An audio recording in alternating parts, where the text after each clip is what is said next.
او فيديو بقى تنزل لايك للقناه ووعد بي بالين كليب كان صنبر كليب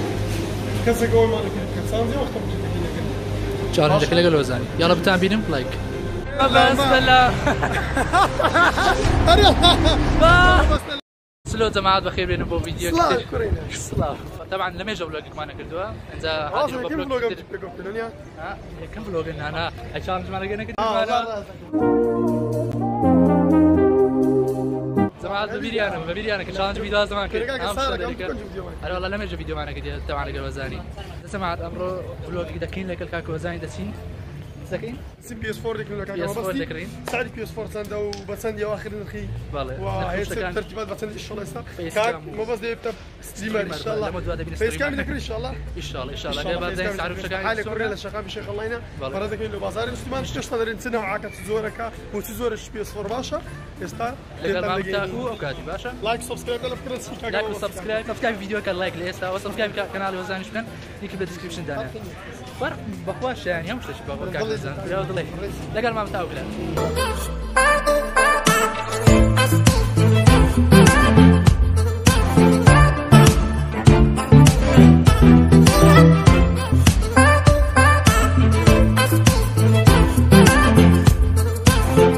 جماعات ولا قال كاكو زاني يسا لا شو الدير طبعا كاكا لو كريم في صور لك كاكا بس تضل كاكا الدير خوش ليس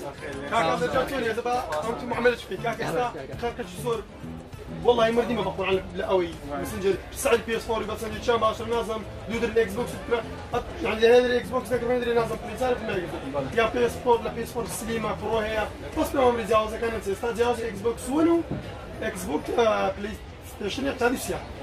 بلاي ستيشن سليم هي برو شيء برو هيك 4K ويدي سليم يحتاج اتش دي ار برو كم يتم لك كاكل قريب الله يحفظي البلاي ستيشن يا هاوري كانت ثاني هذا اي ذكر بالضبط هي اكس بوكس مايكروسوفت امريكا هو صعيبين يعني درجه كان كواليتي زور برزون زور باشا بلاي ستيشن حاليا استاكا $229 يا فيها صدق سليم تيراج $215 اس اورو اكس بوكس مانيش اورو بدي ورقه اكس بوكس اكس حاليا $660 او ديال سلاقي اكس بوكس 4K برو سليم بقول عين بلاي ستيشن برو هيك بالضبط اللايف تايم اللايف اصلا بالاكس بوكس نافع تالي بس بقى كابتشر اللي قاعد في بس ما دواتي دسكو بابا ثاني شيء دسك فيس كام زور دبرزن خارج فيس كام بوز فيس كام باجا تشبر لوك انه لا او كاكل او فيس كام انا بينش انا بس او باشتري فيس كام كم شو درزيك صار كنت عندك كاكل مخي دغوري $6 ايش بنال ما تو داش كان نسي طيبت مدك ليش الله بس عاقب ذاك سكافون كافون بس حالي نكون رازر معي بس بلاي ستيشن اصلي شيء زي ما دستكم ولا كلمه جديد شفاف وزور اخي يعني ستايل استقل يمينك يا بس شيء مضبوط تون تير توصل لا يرزنش لازم $6 اورجينال زور شكر والله وبطل شيء بطل يا كم زور خوشن ما شاء الله الكاميرا كانت 4K اي اوي فورنايت زور ما شاء الله كفري فورنايت شيء زمان لا ما فورنايت لا ما كيف فورنايت شيء كاكا اما نعمل لنا كيف اوش كراش ابزان مونيا اوش زواني زور شو ناس ما شاء الله شيء زمان كيا اوش بس بي اس انواع لونه تركبت لايك كالدير بكرناش نازن كالدير الشارع ولي هلا قادر ما في خواري ليش خبزان بازار راس اخذ خواري تريزي شو نتارينا بازار ترى دري حشك تبيزو بلاي ستيشن اكس بوكس دسك هيدسيت زور باش لك كيبورد ماوسي بلاي ستيشن خاصي بلاي ستيشن الناس عايزين عندك $6 بس حاليا لايك اشتغلنا مو اظن داش كان مش طيبتش لو بي اس 4 كده صوت $2 لازقتش فورنايت بدياري ورده كده زور انا مش بدي ما بسكين فيس كام مستعمل كيف كان؟ قعدنا كي زور كذا بس فيس كام مستعمل في كي زان تربي ولا كان دير اصلا بس زين مش بدو كاس فيس كام فيش كان دير ما شاء الله تاكل ما شاء الله ان شاء الله هم كذا استكان جيم دي سيدي باش اشتي باش شرط اشتكتاوين زو لايك كان دير نخش بنزاو دتوان بس تبينم والسلام او نفو ترتيبات كاني في اس 4 واكس بوكس تنزاني بتوات زمان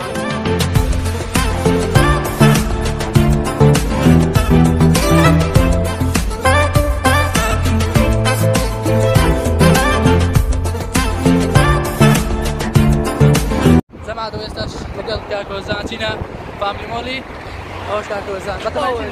بس إنه فامي مول أنا كار معايا أنا ليش معايا وزمان أو بلاي ستيشن كو PS4 بري سلايم سليم بس كي جابها أوروبية درزيك لا كالدير مكري برجع شيء فورنيت بديادين اللي جاي سيدكو فيس كام ستريمر ما بس بمزنا كاكا والله كيف يجيب كالديرا لا ما جاركا كالدير لا ما هلش كارتي تساري اكس بوكسو تساري دي اكس بوكسو تساري تكلم كده PS4 لكن أنا يوزن بدوازم وزنا دكينا جيبوي لهم دو سوكا فحطي أوهم في الجيليا أوهم من سبورتا لعب تشوفونا شاينيز ناس يدرون باي $8 كارتي PSN ليش كشيلوا بي PSN وإكس بوكس ما صابرين صخرة بدي سمعت أول الكاكا والزاني لنا وتما إيش الشينا إذا شوفهم بالليرة شربت شمان خوار بس بزور تاني هنار كاكا مرة شربت هنار أجا لقى أكل محسن شربت شمان مليون فن هوش فاميلي مول شاري هذا فات مولي خيزان نيابو معناها طبعا كتار زون ها كتار زون ساعة كام كتار كام سي لا فتناتي وتوزن أخطر مش كتار طيب كويس صاروا بشكل هكا تشالنج لقى وزاني يلا تسن بينزا لايك اجا وش تشالنج اختبوتي كيف والله اللي قربت يلا زيادة جدار شاشة زار لايك دقات او فيديو او فيديو قاعد تنزل لايك القناه موضوع دي بالين انا كليك صنبر كلنا كذا قوي ما كليك صار دي وقت تشالنج كلها وزاني يلا بتابعين لايك جماعة نورة جماعة ولا فاملي هاتين اخواري تاوبين نستاوين بس ستريمر جماعة دبي لي هاشتاج ليدي هو ستريمر ليدي بون لا انا ستريمرات ليدي ما انا ليدي جماعة اول فاملي مولاتين اول كاكو زين خوشي صوص كاكو زين دك كرخنا نزور خوش بين قولوا خوش جماعات هو بلاش لزانه كل مقصدنا من لزانه كذا بيش لزانيش ما بلا بيش لزانه بيروزك كاكو بس PS4 كري ان شاء الله بس تدريش خوش قبل خوش ترى لك وروا تيج للايف كي ورد بينن دك سكتو كمان ديش لك كاكو ان شاء الله دبي هاشتاج دخواجي ان شاء الله تستمر السركاتو واش بيس فورجت كاكا لقيت سيدو لقر فيس كام ما شاء الله فيس كام شكردوها يا جماعه ستريمر كاكا مهمه بينزل لايك ما عندي لبو تشالنج اختبوتك والله كده او باشا قالوش سر بينزل لايك تشالنج اختبوتك لكن تسال كنالي وبس الكنالي من صار رابع وصوص باس كاكو زين شكل ليك كنالي كاكو زين بالديسكربشن دانا ديسكربشن ناوش كوش ديسكربشن وشي براد رقم قدنيش كلام اللي بنعرف يعني لا بنعرف اشتك الاخبار اللي كيف كانوا وسبسكرايب كان دوام منيش كانوا تا فيديو كثير خواتان لقوا فيديو بس نقيش دقيقه دقيقه دقيقه ان شاء الله دقات يقول انا عاد بي كراري دقدر وش عندي لامبورجيني اخواتان لقوا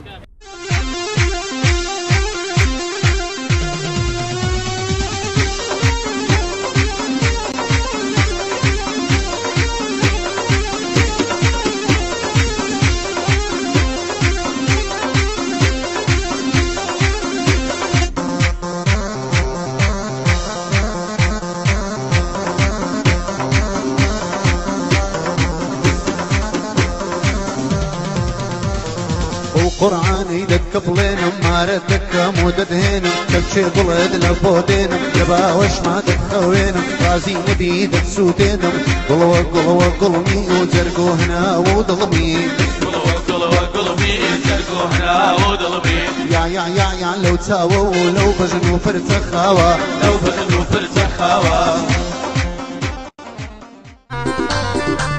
هاي خطابة ويا رمسك بابا خطابة لو هيا رمسك بابا أمن تدلن يار أو بيمدلن ماما أمن تدلن يار أو بيمدلن ماما هاي بيني يا رمدتي زور حزايب قرية بيني يا رمدتي زور حزايب قرية دايقو ورا خدر بريا صد بريا دايقو تورا خدر بخوص كان صد بريا لايك اللي قبربهم.